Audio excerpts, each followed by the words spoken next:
경제를 알아야 돈이 보인다.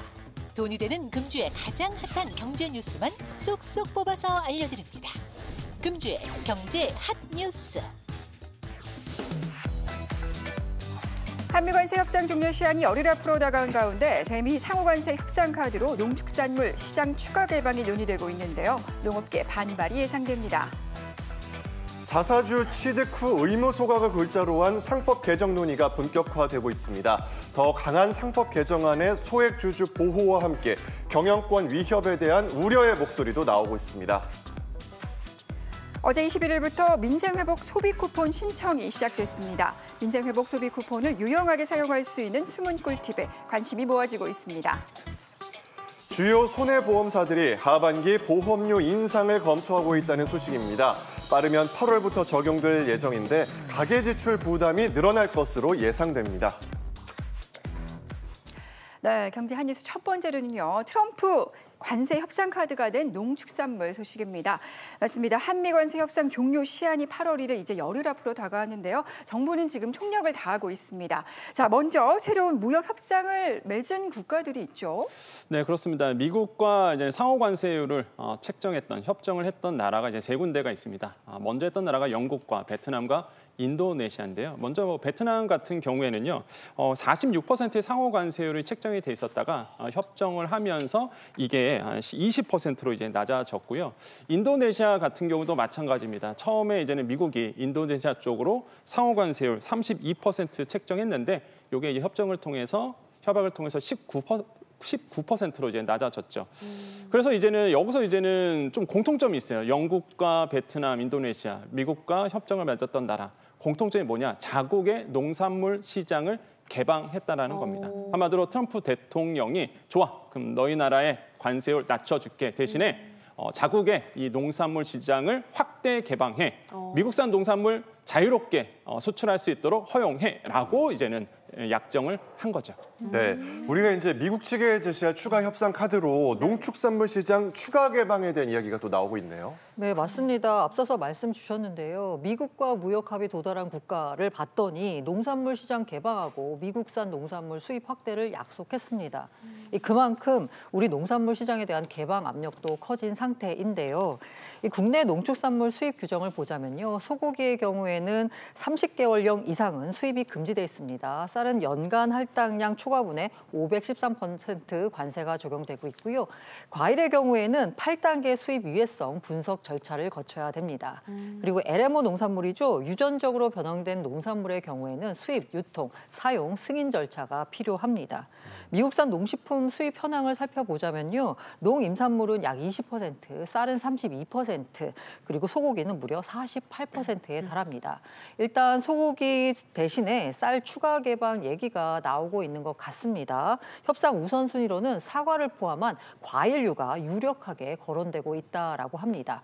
미국은요, 93년에 한국에 사과 수입을 허용해달라라면서 수입 위험 분석을 신청했지만 현재 8단계 가운데 2단계 검역 절차가 진행 중에 있을 뿐입니다.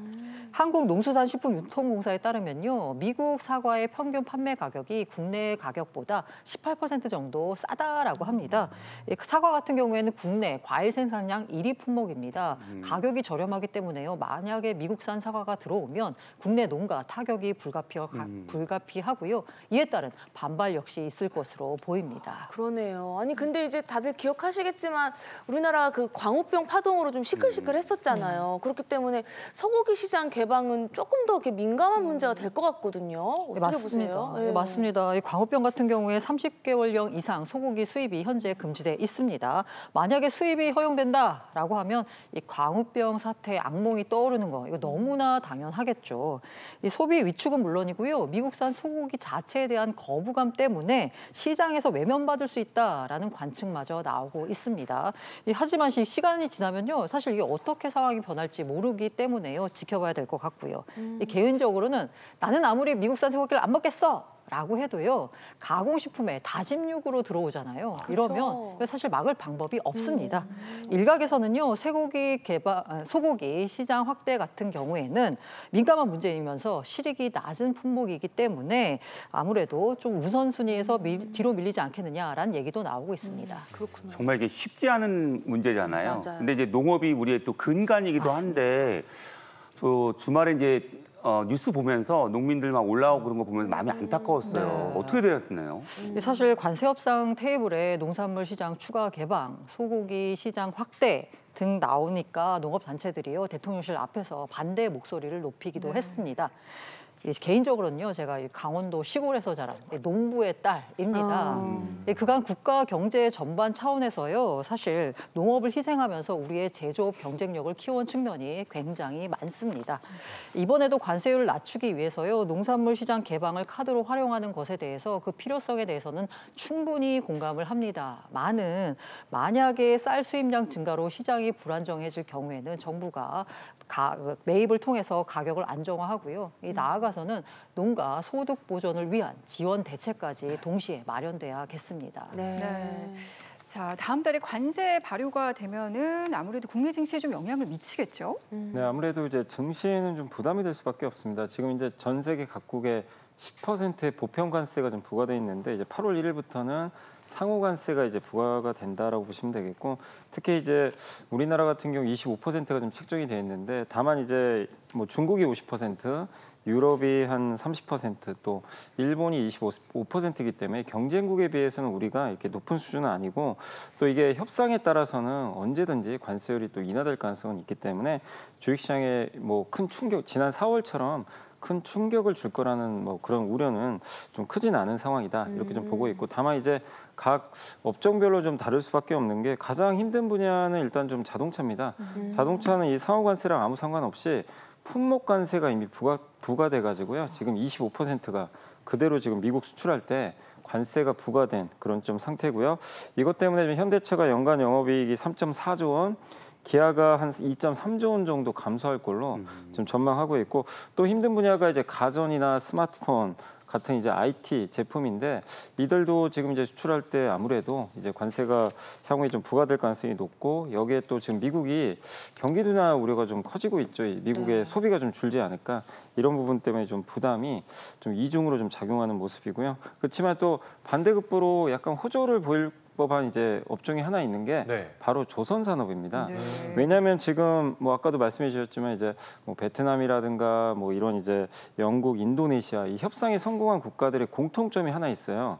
다 미국에 에너지를 수입하겠다고 했습니다. 에너지 수입할 때 대부분 미국에서 LNG 수출하는데 그 LNG 수출하려면 LNG 운반선이 필요하거든요. 근데 그 LNG 운반선은 중국 아니면 한국이 만드는데, 사실상 미국은 중국 선박을 사용할 일이 없겠죠, 당연히. 그렇죠. 그렇기 때문에 한국이 그 수혜를 톡톡히 누릴 수 있어서 조선업종은 좀 수혜주로 부각이 되고 있고, 그리고 이제 뭐 아직은 좀 우리나라가 미국에 생산하는 비중이 좀 높지는 않지만, 아까 뭐 현대차는 좀 피해주로 분류돼 있지만 이미 미국에 작년에 거대한 공장을 하나 만들어 놨거든요. 그래서 미국 생산 비중이 점점 늘어날 수 있어요. 그래서 미국 비중이 늘어나는 기업들은 관세 피해를 또 최소화할 수는 있다, 이렇게 말씀을 드리겠습니다. 네. 계속해서 한 뉴스 두 번째로 넘어가 보도록 하겠습니다. 자사주 소각 의무화가 본격화된다라는 소식이었는데요. 일단 이게 뭐 자기 회사의 주식을 소각한다, 이런 내용인가요? 네, 먼저 우리가 아셔야 되는 게 이제 자사주가 뭐냐, 이걸 먼저 아셔야 되겠죠. 그러니까 회사가 그냥 시중에 유통되고 있는 이제 주식을요 이제 매입을 하는 겁니다. 그래서 이제 자사주를 이렇게 표현을 하고 있고요. 이 자사주를 매입하는 이유가 뭘까요? 이제 예를 들어서 주가가 막 떨어지기 시작합니다. 그럼 이제 자사주를 매입함으로써 당연히 이제 주가 부양에 나설 수 있을 수밖에 없고, 당연히 이제 주가가 부양되다 보니까 주주 환원 정책으로서 또 활용이 되기도 합니다. 그럼 더 나아가서 이제 자사주를 취득을 했습니다. 이제 매입을 했어요. 그럼 이거를 이제 소각을 하게 되죠. 소각이라는 표현은 그냥 없애버린다, 이렇게 이해하시면 됩니다. 그러니까 시중에 유통되고 있는 주식수를 없애버리는 거예요. 그러면 당연히 남아있는 주식들은 가치가 더 뛸 수밖에 없습니다. 예를 들어 보겠습니다. 그냥 어렵게 생각할 필요 없습니다. 한 회사가요 10억 원을 벌고 있는 회사가 있다고 가정을 해볼게요. 가치가 10억 원입니다. 근데 주인이 10명이에요. 그러면 한 사람당 1억씩 이제 이득을 보겠죠. 네. 근데 갑자기 주인이 5명으로 줄어듭니다. 어머나. 그럼 한 사람당 2억씩 이제는 네. 이득을 네. 보겠죠. 네. 이게 바로 자사주 소각이에요. 그러니까 5명이 없어지는 겁니다. 주인 5명이 없어지는 거랑 똑같거든요. 그러니까 당연히 그럼 내가 가지고 있는 이 가치가 더 뛸 수밖에 없어요. 네. 이게 보통 주당 순이익이라고 EPS라고 보통 얘기를 하는데 이렇게 주당 순이익이 높아지다 보니까 당연히 야, 이 자사주 소각이 되네. 그러면 투자자들은 주가가 뛸 거야. 이 기대 심리 때문에 또 주가가 또 부양되는 이런 선순환 효과가 또 일어나기도 합니다. 그래서 자사주 소각은 주식에 굉장히 좀 호재로서 이제 작용할 수밖에 없게 됩니다. 그러네. 그렇다면은 자사주를 소각하지 않는다. 그럴 때는 어떤 일이 일어나나요? 일단 자사주를 이제 사는 목적, 아까도 말씀드렸지만 보통 이제는 경영을 방어하기 위해서 이제 자사주를 많이 이제 매입을 하고요. 또한 적대적 M&A를 방어하기 위해서도 사실 이제 자사주를 얻게 되죠. 근데 이런 경우가 생깁니다. 만약에 자사주를 매입을 했는데 소각을 안 한다라고 본다 그러면 몇 가지 좀 일들이 좀 일어납니다. 어떤 거냐면 일단 자사주는요 사실 의결권이 없습니다. 근데 만약에 이거를 소각을 안 하고 제3자에게 만약에 넘긴다든지 다시 유통을 시킨다라고 본다 그러면 당연히 이제 이게 의결권이 또 살아나게 되거든요. 그러면 대주주 우호 세력한테 만약에 이걸 넘긴다 그러면 자연스럽게 이제 대주주를 위한 사실상 이제 방어 목적으로 좀 쓰일 수밖에 없는 상황이 또 벌어지게 되고 두 번째로는 다시 한번 유통이 되는 거잖아요. 자사주를 다시 한번 뭐 시장에 푼다, 소각을 안 하고요. 아니면 뭐 제3자에게 배정한다 그러면 다시 유통이 됩니다. 그러면은 기존 또 주주들 자사주 소각하니까 내가 좀 투자를 했는데 다시 유통수가 늘어나다 보니까 희석이 될 수밖에 없어요. 또 그래서 이제는 좀 훼손이 일어날 수밖에 없다. 마지막으로 본다 그러면 이게 대주주 우호 세력에게 이제 또 지정해서 또 이런 주식을 또 배정한다 그러면 아까도 말씀드린 것처럼 대주주를 위한 사실상 자사주가 될 수밖에 없어요. 그러면 회사 돈으로 싸게 산 다음에 이걸 다시 한번 푼다. 그러면은 사실 대주주에게 굉장히 유리한 목적으로 방어 목적으로 쓰일 수밖에 없기 때문에 그래서 이제 자사주를 의무 소각해야 된다는 얘기가 그래서 나오는 겁니다. 그러니까 자사주를 취득했으면 야 무조건 이거 의무 소각해라고 해서 지금 이제 상법 개정에서 이번 이제 개정이 된다. 이렇게 좀 보고 있습니다. 네.